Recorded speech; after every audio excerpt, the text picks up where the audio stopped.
दोस्तों ये कहानी एक ऐसी टीचर की है जिसे अपने ही स्टूडेंट से प्यार हो जाता है, लेकिन अब वो अपने प्यार को पाने के लिए क्या क्या करती है यही हम देखेंगे आज की इस कहानी में। तो कहानी की शुरुआत में हम जेसन नाम के एक लड़के को देखते हैं। जेसन को म्यूजिक बहुत पसंद था और वो अपने वीडियोस को सोशल मीडिया पर पोस्ट किया करता था। जेसन के स्कूल की छुट्टियां खत्म हो चुकी थी, इसलिए उसके मॉम डैड जेसन और उसकी बहन जोई को वापस स्कूल छोड़ने आए थे। वहीं दूसरी तरफ हम एक नई टीचर को देखते हैं जिसका नाम सोफी होता है।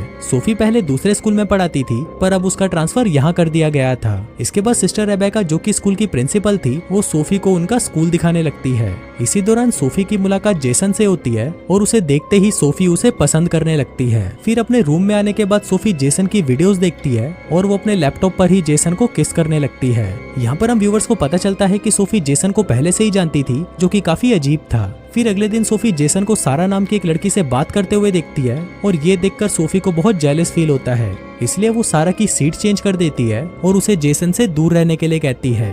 इसके बाद मॉर्निंग प्रेयर के टाइम भी सोफी जोई को प्रेयर करने के लिए कहती है, जो कि काफी अजीब था क्योंकि मॉर्निंग प्रेयर हमेशा नन ही बोलती हैं। इसके साथ ही वो खुद भी प्रेयर नहीं बोलती क्योंकि उसे प्रेयर करना आता ही नहीं था। फिर क्लास खत्म होने के बाद सोफी जेसन से पूछती है कि क्या सारा तुम्हारी गर्लफ्रेंड है, जिस पर जेसन कहता है कि नहीं, हम सिर्फ दोस्त हैं। जिसको सुनने के बाद सोफी अंदर ही अंदर बहुत खुश होती है। लेकिन अगले दिन जब वो सारा और जेसन को किस करते हुए देखती है तो वो गुस्से में अपने हाथ में पकड़े क्रॉस को इतना जोर से दबाती है कि उसके हाथ से खून निकलने लगता है। यहाँ पर हम देखते हैं कि सोफी एक साइको है और जेसन को पाने के लिए वो कुछ भी कर सकती है। इसके बाद वो सारा को धमकी देती है कि अगर वो जेसन के नजदीक भी आई तो उसके साथ बहुत बुरा होगा। फिर क्लास खत्म होने के बाद सोफी जेसन से मिलती है और उसे पूछती है कि तुमने मुझसे झूठ क्यों बोला कि सारा तुम्हारी दोस्त है, पर इस सवाल का जेसन के पास कोई जवाब नहीं था। फिर सोफी जेसन को स्कूल के बाद उसके रूम में आने को कहती है और उसे कहती है कि मुझे तुमसे कोई इंपॉर्टेंट बात करनी है। फिर स्कूल के बाद जब जेसन सोफिया से मिलने जाता है तो वो देखता है कि उसके रूम का दरवाजा खुला है और सोफी अंदर अपने कपड़े चेंज कर रही है।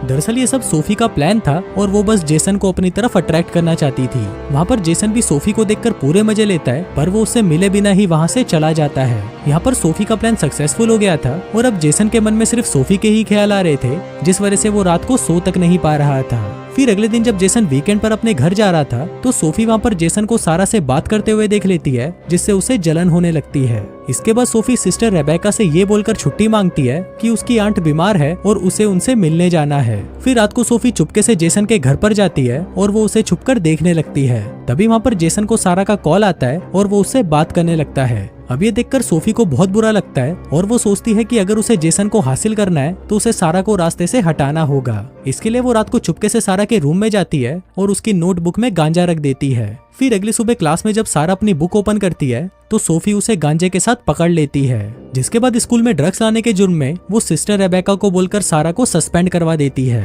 इसके अलावा सोफी जेसन के रूम में भी शराब की बोतल छुपा देती है और फिर जब सभी स्टूडेंट्स के रूम चेक होते हैं तो उनको जेसन के रूम में से वो शराब की बोतल मिलती है। अब ये देखकर प्रिंसिपल जेसन को भी सस्पेंड करने ही वाले थे, पर तभी सोफी उन्हें कहती है कि उन्हें जेसन को एक मौका देना चाहिए। अब सोफी की बात मानकर प्रिंसिपल जेसन को सस्पेंड नहीं करते, पर उसे सजा के तौर पर सभी टीचर्स की हेल्प करने का काम देते हैं। यहाँ पर सोफी अपने सभी प्लान्स में सक्सेसफुल होती जा रही थी और वो धीरे धीरे जेसन को अपने काबू में कर रही थी।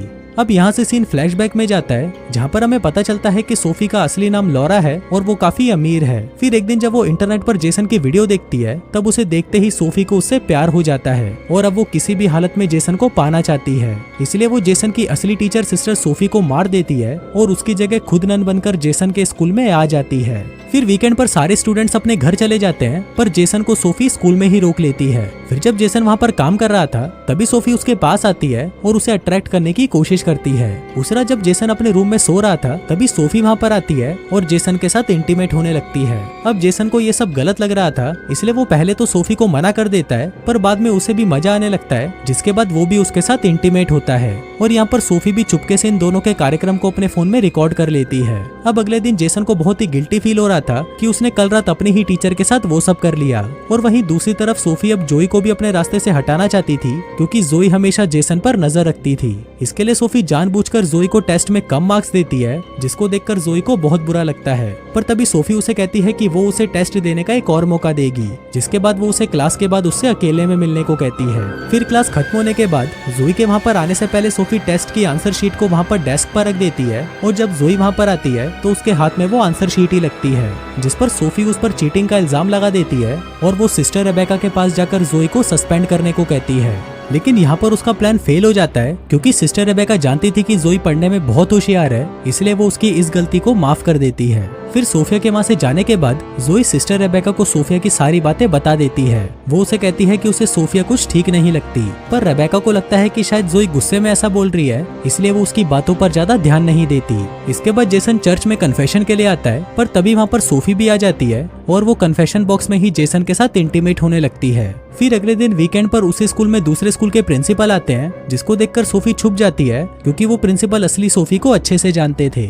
अब सोफी कहीं पकड़ी ना जाए, इसलिए वो सिस्टर रेबेका से कहती है कि उसकी आंट बीमार है, इसलिए वो उनसे मिलने जा रही है, और ये बोलकर वो वहाँ से भाग जाती है। दूसरी तरफ जेसन को लॉरा का मैसेज आता है और वो उसे आज रात अपनी एक पार्टी में बुलाती है। फिर वहाँ पर जब लॉरा जेसन को किस करने की कोशिश करती है, तभी जेसन को सोफी का ख्याल आता है और वो पार्टी छोड़कर वहाँ से बाहर चला जाता है। पर तभी वहाँ पर उसे पुलिस पकड़ लेती है क्योंकि वो छोटी उम्र होने के बाद भी दारू पी रहा था। पर तभी वहाँ पर सोफी आ जाती है और जेसन को पुलिस से छुड़वा लेती है। इसके बाद वो जेसन को एक होटल के कमरे में लेके जाती है और उसके साथ वहाँ पर इंटीमेट होने लगती है। पर तभी जेसन उसे रोक देता है और उसे कहता है कि वो उससे कोई प्यार नहीं करता, बल्कि उसे तो रोज दुख होता है कि उसने उसके साथ वो सब किया। अब ये बोलकर जेसन वहाँ से चला जाता है और ये सुनकर सोफी भी गुस्से में पागल हो जाती है। फिर वीकेंड खत्म होने के बाद जब क्लास वापस स्टार्ट होती है, तब लॉरा भी वापस लौट आती है। फिर क्लास के बाद जब लॉरा जेसन से बात कर रही थी, तो उसको देखकर सोफी को उससे जलन होने लगती है। जिसके बाद सोफी लॉरा के रूम में जाती है जहाँ पर वो नहा रही थी।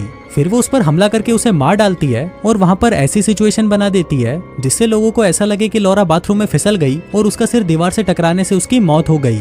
लेकिन वहाँ पर जेसन को पूरा यकीन था कि सोफी ने ही सारा को मारा है। जिसके बाद सोफी जेसन को धमकी देती है कि अगर उसने उसके साथ रिलेशनशिप नहीं रखा तो वो उसका वीडियो वायरल कर देगी।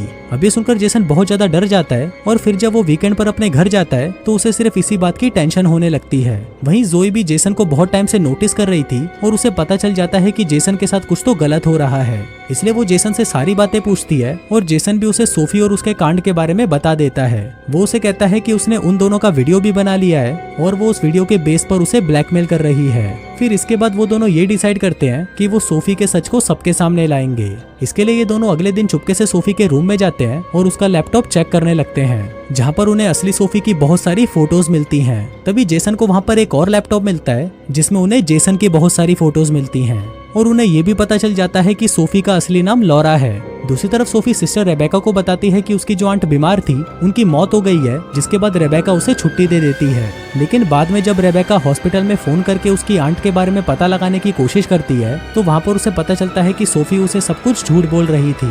फिर अगले दिन स्कूल के बाद जब सिस्टर रेबेका सोफी से उसकी सच्चाई पूछती है तो सोफी उसे भी मार डालती है। दूसरी तरफ जोई और जेसन सोफी की सच्चाई बताने रेबेका के पास जाते हैं, पर रेबेका उन्हें वहाँ पर नहीं मिलती, इसलिए वो उसे ढूंढते हुए चर्च में पहुँच जाते हैं। तभी वहाँ पर सोफी भी आ जाती है और तभी जोई उसे कहती है कि हमें तुम्हारी सच्चाई के बारे में पता चल चुका है और हम सब कुछ पुलिस को बताने जा रहे हैं। फिर जैसे ही वो वहाँ से जाने लगती है तभी सोफी जोई पर हमला कर देती है। फिर वो उसे मारने ही वाली थी कि तभी वहाँ पर सिस्टर रेबेका आ जाती है और सोफी उसे छोड़कर पहले रेबेका को मार देती है। इसके बाद वो जैसे ही उन दोनों को मारने उनके पास जाती है तभी जेसन एक स्क्रू ड्राइवर से उस पर हमला कर देता है और उसे मार देता है। और दोस्तों इसी के साथ ही ये कहानी यहीं खत्म हो जाती है।